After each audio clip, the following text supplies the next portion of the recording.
अस्सलाम वालेकुम जी, मैं हूं अली और आप देख रहे हैं अली फूड स्टूडियो। आज हम बेसन का हलवा बनाने वाले हैं। निहायत आसान, निहायत मुफीद, फुल ऑफ प्रोटीन।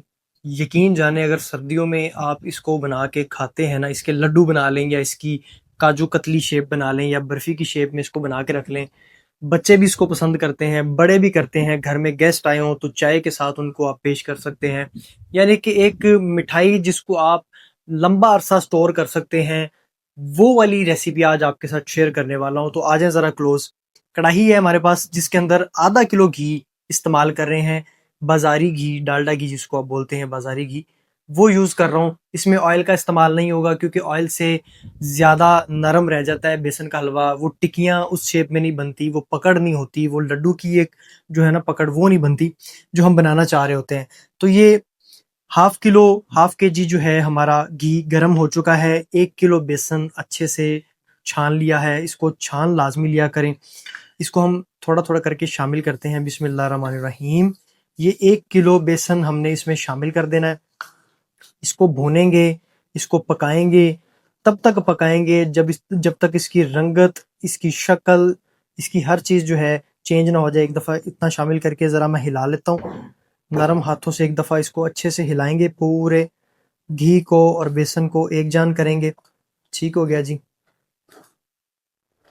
अच्छा, आप इसको थोड़ा थोड़ा करके भी ऐड कर सकते हैं, ज़रूरी नहीं है आपने मेरी तरह सारा ऐड कर देना। मैं तो इसको मैनेज कर लूँगा। ज़रा फास्ट हाथ हिलाना है आपने। फ्लेम याद रहे कि जब आपका घी गर्म हो जाए तो फ्लेम आपने मीडियम टू लो कर देना है, ज़्यादा हाई ना हो, जलने का खतरा होता है। तो फ्लेम हमारा मीडियम टू लो रहेगा। इसको नरम हाथों से इस तरह आपने जो है ना मुसलसल हिलाते रहना है। अब देख रहे हैं ये ड्राई फॉर्म में आ गया आपके पास। ज़रा क्लोज आए ना, पीछे चले गए आप जनाब। ये ज़रा देख लें, ये बिल्कुल ड्राई फॉर्म में है। इसको आप जैसे ही पकाते जाएंगे, टेम्परेचर पे जैसे ही आता जाएगा, ये घी छोड़ता जाएगा, घी इसमें से अलग होता जाएगा। इसका जो है पूरा टेक्सचर जो है वो चेंज होता जाएगा। तो मैं आपको दिखाता हूँ थोड़ी अगली लुक इसकी।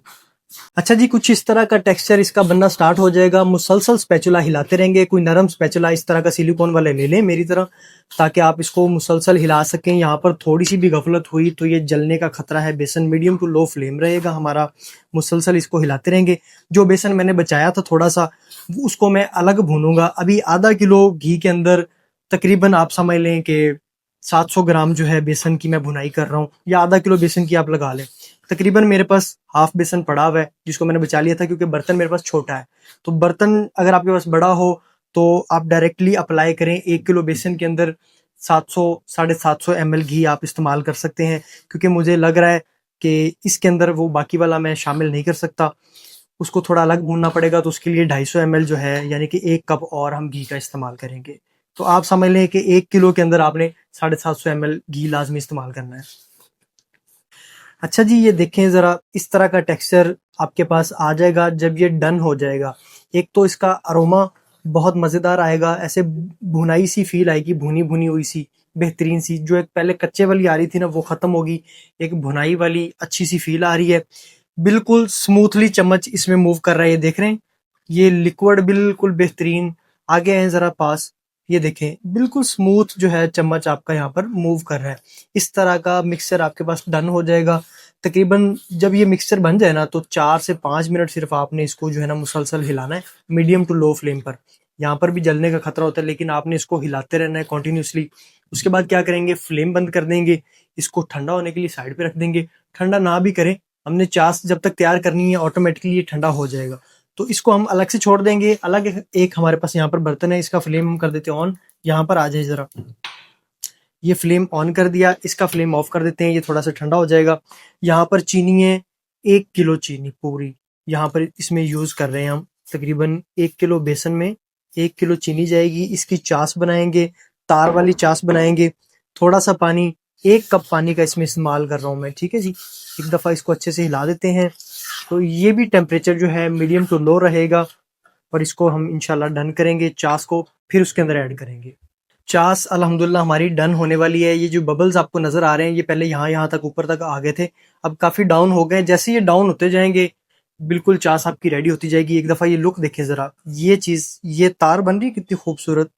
मुसलसल कॉन्टीन्यूसली ये जो लिक्विड एक ही तर्ज में नीचे जा रहा है, इट मीन्स कि चास आपकी डन होने वाली है। तो यहाँ पर क्या करेंगे, इलायची पाउडर प्लस इलायची दाने हैं मेरे पास कुछ, वो हम यहाँ पर शामिल कर देंगे इसके अंदर। हिलाते जाना साथ साथ आपने इसको। यहाँ पर थोड़ा सा टेम्परेचर इसका अच्छा है तो इलायची का प्रॉपर एक जो फ्लेवर है वो हमारा चास के अंदर ऐड हो जाएगा। पिस्ते हैं बड़े बेहतरीन से साफ सफाई के साथ काटे हुए, वो हम इसी के अंदर चास के अंदर शामिल कर देंगे। अच्छा, बादाम है हमारे पास, तकरीबन हाफ में यहाँ पर ऐड कर दूंगा। हाफ बादाम स्लाइसिस जो है यहाँ पर हम इसके अंदर ऐड कर देंगे ताकि थोड़े फ्लफी हो जाएं। तो ये जनाब इसके अंदर अब पकाएंगे आखिरी 2 मिनट के लिए, इसको यहाँ पर पकाऊंगा मैं। चास हमारी ऑलमोस्ट डन हो चुकी है, तो इसी चास को उठाएंगे फिर हम अपने मिक्सचर के अंदर, बेसन वाले के अंदर ऐड करते हैं। चास हमारी डन हो चुकी है, इसका फ्लेम कर देते बंद, साइड वाली कढ़ाई का फ्लेम कर देते ऑन ताकि वो थोड़ा सा टेम्परेचर पे आ जाए। ठीक हो गया जी, क्योंकि इसको हमने यहाँ पर जो है ना थोड़ा सा गर्म करके चास को इसके अंदर ऐड करना है। तो ये तकरीबन विद इन मिनट इंशाल्लाह अपने टेम्परेचर पे आ जाएगी। अभी तक इतना ठंडा नहीं हुआ, इसको टाइम लगे। तो ये देखें, ये सारा मिक्सचर है हमारे पास डन किया हुआ। जो थोड़ा सा 200 ग्राम के अराउंड जो हमारे पास बेसन था बचा हुआ, उसको भी मैंने अलग से रेडी कर लिया था। फिर इस सारे मिक्सचर को एक ही बाउल के अंदर ऐड कर दिया है। तो यहाँ पर जनाब हम साथ साथ चास अपनी ऐड करते हैं। बिस्मिल्लाहिर्रहमानिर्रहीम। चास हमारी टेम्परेचर पे है फुल, और इस तरह से आ जाए ज़रा क्लोज, थोड़ा सा एहतियात के साथ इसको ऐड करेंगे। ये देखिए, हाथ हिलाते जाएं साथ साथ। ये देखिए बबल्स बनना स्टार्ट होंगे, थोड़े छींटे आएंगे आपके ऊपर, ख्याल रखना है आपने। तो चास ऐड करते जाएंगे, मेवे वाली चास हमारी जो है इसके अंदर ऐड हो रही है, साथ साथ स्पैचुला हिलता जाएगा और इस तरह से जनाब आप इसको घुमाते जाएंगे। तो ये जनाब इस तरह से मिक्सचर आपका जो डन हो जाएगा। 2 से 3 मिनट अब यहाँ पर हाई फ्लेम पर इसको हम पकाएंगे, और उसके बाद फ्लेम बंद करके इसको किसी बर्तन में खुले में निकालेंगे और वहाँ पर इसको ठंडा करेंगे इंशाल्लाह, ताकि हम इसकी शक्ल बना सकें बर्फ़ी नुमा और लड्डू नुमा। जो है इसकी शेप जो हमने तैयार करनी है, वो ठंडा करने के बाद, वो चाहे 6 घंटे लग जाएं, 8 घंटे लग जाएं इसको प्रॉपर ठंडा होने में, तो वो हम इसको टाइम देंगे। तो 1-2 मिनट इसको पकाते हैं, उसके बाद इसको ज़रा किसी बर्तन में डिश आउट करते हैं। अच्छा, यहाँ पर चौरस बर्तन है जिसके अंदर मैंने इसको डाल के स्पैचुला की मदद से ज़रा दबा के प्रेस करके अच्छे से इसको एक जान कर दिया, इसका बैलेंस कर दिया, ताकि हम बर्फी नुमा टुकड़ियां बना सकें। यहाँ पर खुले बर्तन के अंदर मैंने अलग से इसको डाल दिया है ताकि ठंडा हो जाए और हम इसको हाथों की मदद से पेड़ा बना सकें, लड्डू शक्ल में बना सकें। ये जो है अपनी तरफ से मैं इसमें ऐड कर रहा हूँ चांदी का वर्क, खूबसूरती के लिए, अच्छी लुक के लिए। आपके पास हो तो वेल एंड गुड, नहीं हो तो कोई इशू नहीं, आप ना इस पे लगाएं। ठीक हो गया जी। तो यहाँ पर ये जो खुला मवाद पड़ा है, ये जो बचे हुए हमारे पास बादाम है, ये इस पे हम इस तरह स्प्रेड कर देंगे, ठीक है, ताकि लड्डू के अंदर जो है इसको अच्छे से जो है प्रेस कर सकें। और दूसरी तरफ जो है हमारे पास टिक्की फॉर्म में है, वहाँ पर हम सिर्फ यहाँ पर चांदी का वर्क जो है इस्तेमाल करेंगे इंशाल्लाह। और इसके बाद ठंडे होने के बाद जो है ना, काजू कतलियाँ या चौरस डब्बी नुमा जो है हम इसमें शेप देंगे इसकी। तो फाइनली कटिंग हमारी कंप्लीट हो चुकी है। ये जो ट्रे में हमने डाला था बेसन का हलवा, उसकी कटिंग कंप्लीट है। देखें ज़रा क्लोज आ जाए, ये लड्डू है। अच्छा, लड्डू को बनाने में थोड़ी सी दिक्कत होती है, तो मैंने हाथों पे थोड़ा सा ऑयल लगा के इसको शेप दिया है। और वैसे भी अभी थोड़ा सा ये टेम्परेचर पे था, तो ये इसकी रंगत जो है अभी जो है ना वो आपको मॉइस्चर वाली, तो ये जो है बिल्कुल अच्छे से ड्राई हो चुका है, जिसके हमने बर्फ़ी वाले स्लाइसेस बनाए हैं। तो इसको ज़रा टेस्ट करते हैं। बिस्मिल्लाहिर्रहमानिर्रहीम। पहले तोड़ेंगे, ये जल्दी ड्राई हो गया। ठीक हो गया जी, ये जाएगा जी मुंह में।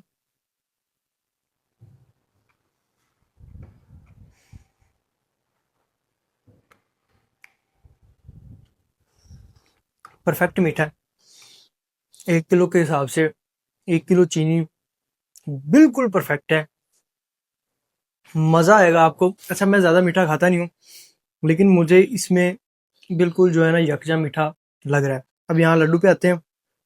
लड्डू अभी भी थोड़ा सा टेम्परेचर पे है, यानी कि इसको मैंने ज़्यादा ठंडा नहीं किया, क्योंकि इसको हमने प्रॉपर शेप देनी थी हाथों की मदद से, तो इसको ज़्यादा टेम्परेचर इसका लो होने नहीं दिया।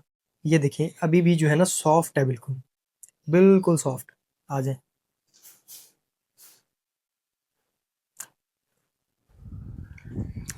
टेस्ट ऑलमोस्ट एक जैसा ही है, मीठा सेम है, बिल्कुल परफेक्ट पका है हमारा बेसन। इसकी ना एक हमक होती है अगर कच्चा रह जाए, एक तो इसका अजीब सा अरोमा आता है अगर ये कच्चा रह जाए। अगर इसकी परफेक्ट भुनाई हो जाए तो बेहतरीन टेस्ट देता है।